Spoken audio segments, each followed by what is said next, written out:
The sky over northern Rio was still a deep pre-dawn gray, but the quiet of the morning on October 28, 2025, was about to be torn apart by the thrum of rotor blades cutting through the humid air. At 6 o'clock, as the sun's first light struggled to touch the rooftops of the German complex in Penha, an immense force began its advance. 2,500 civil and military police agents moved through the narrow tracks, supported by 32 armored vehicles and a pair of helicopters circling overhead. The official objective was straightforward: to serve 69 arrest warrants for members of the Red Command, Rio's oldest criminal faction. But this was not destined to be a simple police operation. Just after 6:15, the first rifle shots shattered the morning calm. The dry, percussive sound echoed through the alleyways and laneways, a brutal rhythm that seemed to make the very ground tremble and windows vibrate in their frames. In an instant, the routine of daily life was consumed by panic. Residents awoke to the sounds of war, some throwing themselves to the floor while others scrambled for shelter under beds.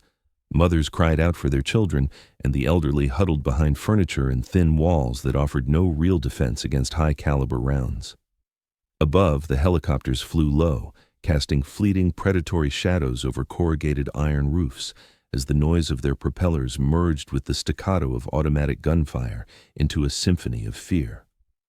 Below, armored vehicles rumbled forward, crushing makeshift barricades and navigating a tangled web of hanging electrical wires. Soldiers and police darted through the narrow passages, rifles held tight, their eyes scanning every shadow. The air grew thick with dust, cordite, and the cries of the terrified, a brutal portrait of a city waking to a state of siege. Within hours, the offensive, officially known as Operation Conviction, had devolved from a strategic action into a sprawling, chaotic battlefield. Unceasing explosions and gunfire echoed across the communities, while messages flooded residents' groups with scenes of despair: bodies fallen on sidewalks, homes violently invaded, and children trapped inside their schools. The line between a coordinated operation and sheer pandemonium had completely dissolved. The government's offensive, billed as the largest in a decade, had encircled entire communities at once, a tactic meant to suffocate any escape routes for the Red Command. In practice, it looked less like policing and more like a military intervention in the heart of a city. When the sun finally set over a landscape scarred by the day's violence, the devastating balance began to emerge. The state government reported that 121 people had died, 117 classified as suspects, and 4 police officers. The Public Defender's Office, however, presented an even more alarming figure: 132 dead, of whom 128 were believed to be civilians. This stark difference only deepened the tension, raising urgent questions about the operation's conduct and the true number of its victims.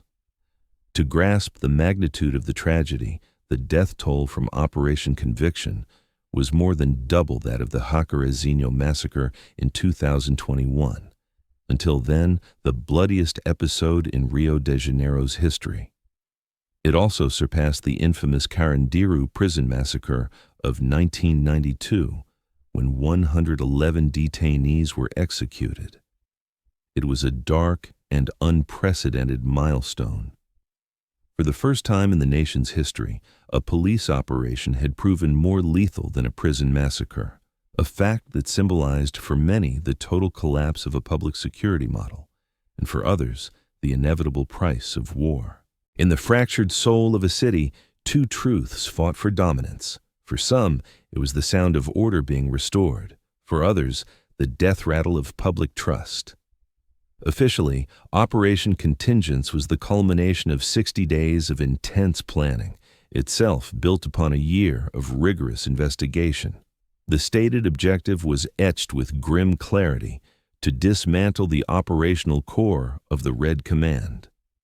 Intelligence reports warned that the faction, after years of setbacks, was once again expanding its shadow across the communities of Greater Rio, regaining control of strategic territories for trafficking, extortion, and armed logistics. The operation was presented as a decisive blow, a necessary strike to reassert the authority of the state. The force assembled was worthy of a military incursion. Above the labyrinthine alleys, the silent eyes of drones sliced through the darkness, their thermal cameras painting the favelas in ghostly hues of heat and life.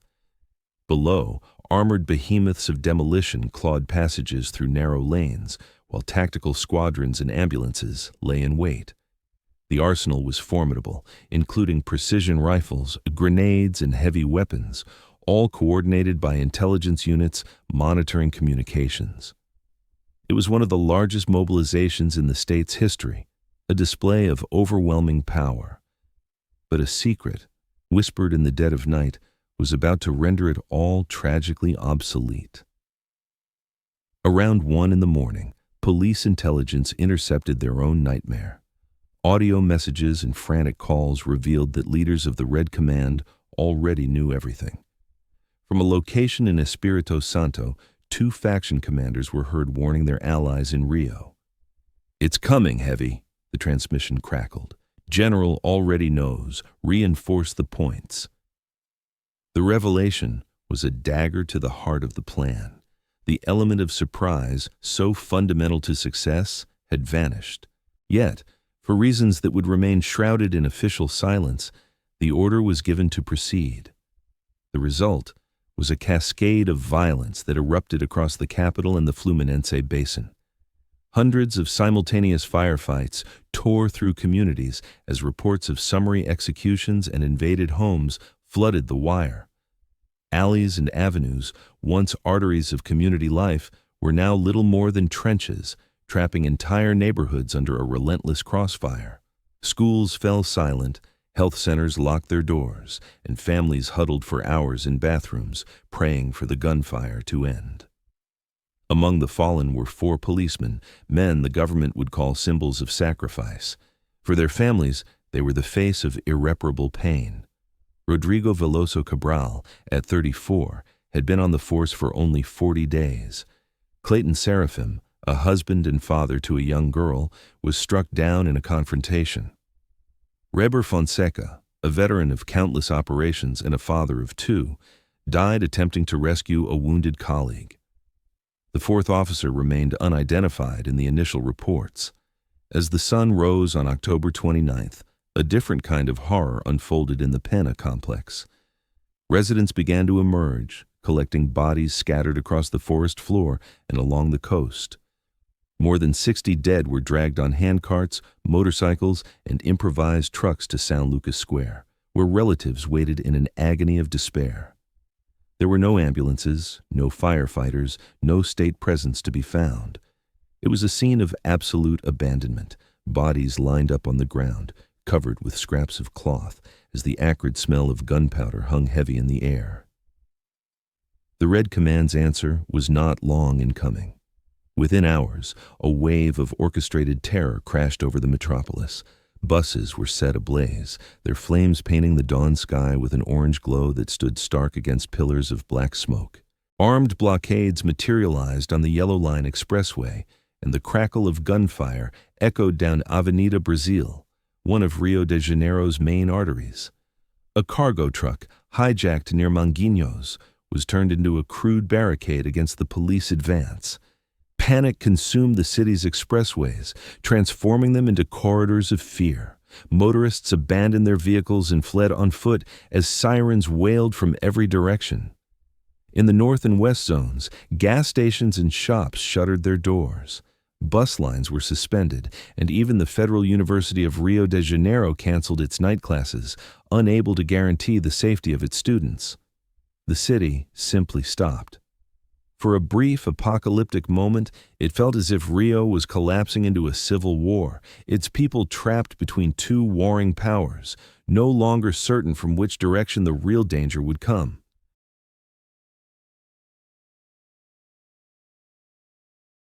In the narrow corridors of Rio, history does not merely repeat itself, it bleeds.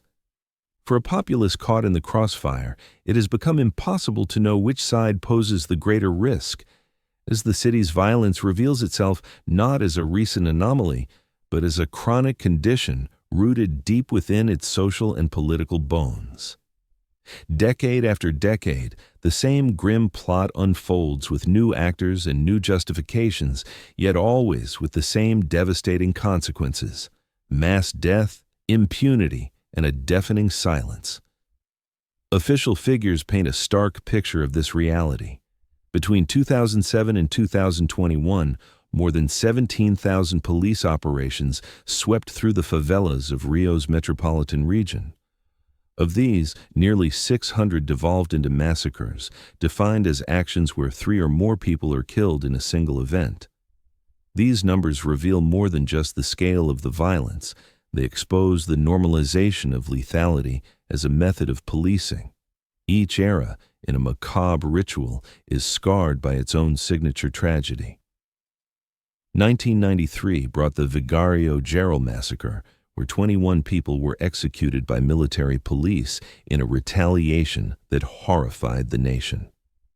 In 2005, the Baixada Fluminense witnessed 29 deaths in a string of indiscriminate killings led by off-duty officers. The year 2007 saw 19 killed in the Complexo do Alemão during one of the largest operations in history, staged just before the Pan American Games. The cycle only intensified. In 2021, an operation in Jacarezinho left 29 dead, including civilians, sparking international condemnation over the excessive use of force. The following year, Vila Cruzeiro became another battleground, with 25 killed in a joint police and special forces action. Then, in 2025, the Complexos do Alemão and da Penha erupted, leaving 120 dead, a figure that dwarfed all previous horrors and redefined the very limits of the tragedy. Rio was left to relive its own history, each massacre just another chapter in a story written in blood. Paradoxically, the state's oldest and most influential adversary, the Red Command, has never been stronger. Born from the crucible of Carioca prisons during the military dictatorship, where political prisoners and common criminals forged an unlikely alliance, the faction has since evolved.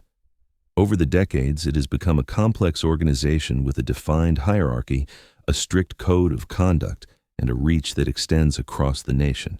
Recent analysis reveals a startling resurgence.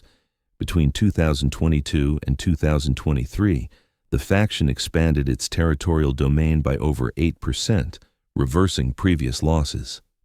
It now controls more than half of all areas dominated by armed groups in the Rio metropolitan region. This supremacy, encompassing 51.9% of criminally held territory, reaffirms its profound capacity for reorganization and resistance.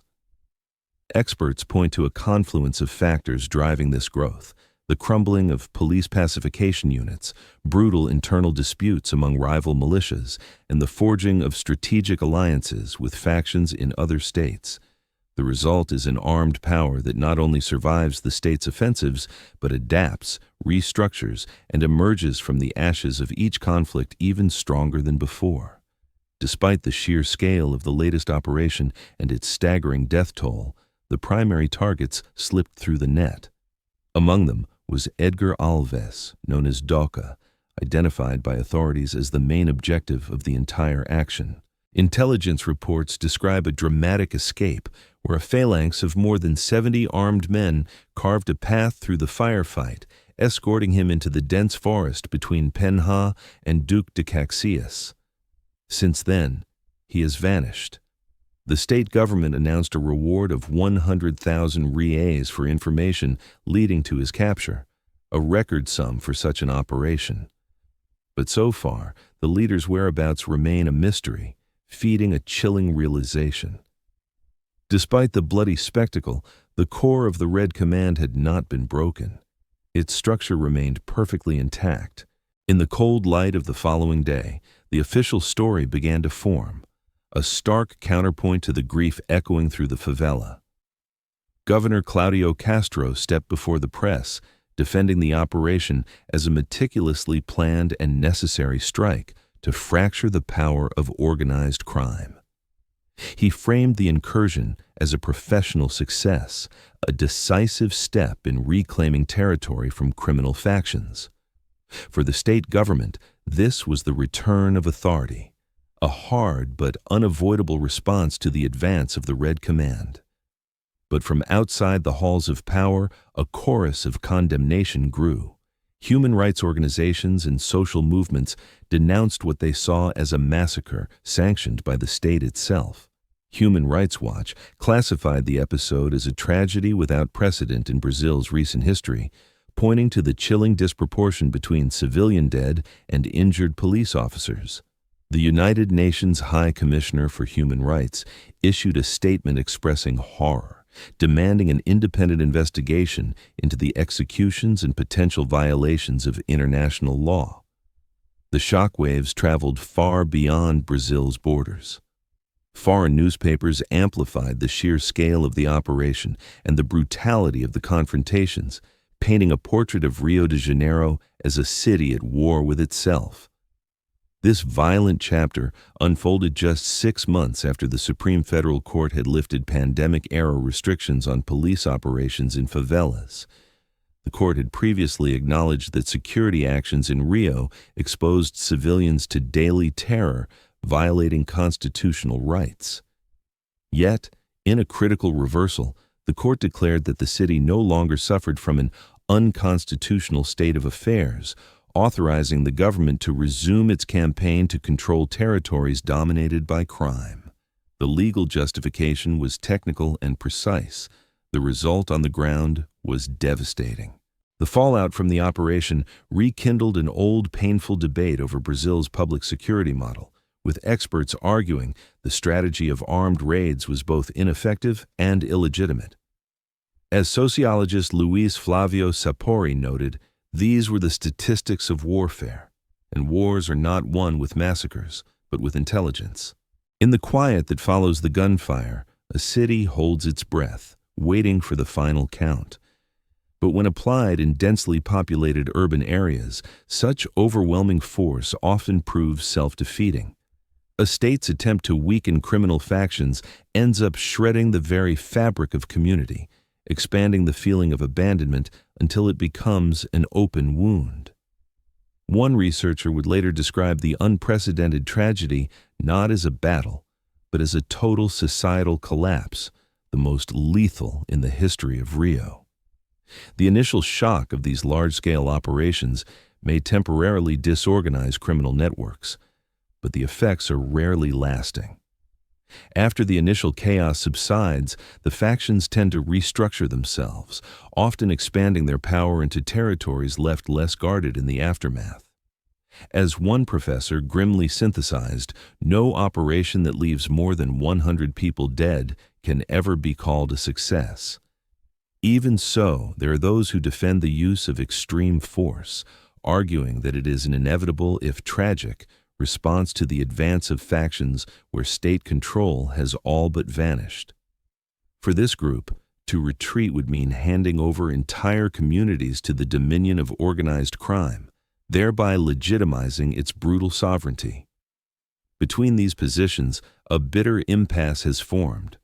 On one side stands the argument for firm, decisive action against a growing threat.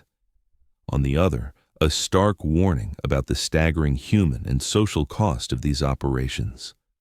Lost in the crossfire is the one question that remains unanswered. What is the real goal of this security policy? To eliminate enemies or to rebuild territories? For decades, Brazil has lived within a deep and painful dilemma, a crossing that seems to find no end. There is the legitimate desire for security, for quiet streets, for a state that guarantees order. But this desire is perpetually met by the persistence of methods that, instead of protecting, seem only to multiply fear and take lives. The operation of 2025 was not an isolated case. It was merely another chapter in a story that repeats itself, with new names and new justifications, but always the same tragedies. Each police raid is presented to the public as a decisive step toward stability, an act of state courage against criminality. Press conferences speak of recovering territory, confronting evil, and returning peace to communities. But in the end, the balance sheet is tragically familiar.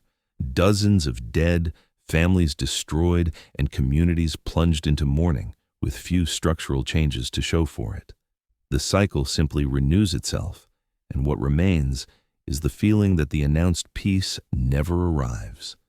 The victims, almost always, are the civilians who live between two fires, the people who work, study, and dream in territories forgotten by public authority. This population, already suffering from the state's absence in health, education, and sanitation, sees its government manifest almost exclusively through armed confrontation. It is a daily existence of fear and distrust, where the noise of helicopters and gunshots replaces the silence that should accompany an ordinary night. Critics of the current security policy say that the so-called war on drugs has transformed over the decades into an undeclared policy of extermination. They argue it is a model directed especially at urban peripheries and black populations, designed not to solve the problem, but to contain it within certain geographical and social limits. Defenders of these actions argue that the state cannot retreat from the escalation of violence and the growing power of criminal factions. The absence of a response, they say, would be interpreted as weakness and would open the door for the absolute dominance of organized crime. Both sides, however, seem to agree on one essential point. The current situation is unsustainable. The permanent model of confrontation, with its devastating results and few concrete advances, reveals a failure that goes beyond statistics. It denounces the lack of viable alternatives, of long-term policies, of a strategy that combines security, citizenship, and social reconstruction. Meanwhile, discussions about prevention, police intelligence, job generation, and community strengthening remain stuck in the realm of ideas, political promises that rarely materialize. The operation of 2025 is therefore more than a tragedy or a passing headline. It is a mirror reflecting the security model that the country insists on maintaining, the political choices made over decades, and the way in which crime has adapted and strengthened itself within these gaps. It is also a portrait of Brazilian society, divided between the clamor for order and the fear that the search for security has itself become an instrument of destruction. And in front of this mirror, a final question remains, echoing between the concrete walls and the silent alleyways.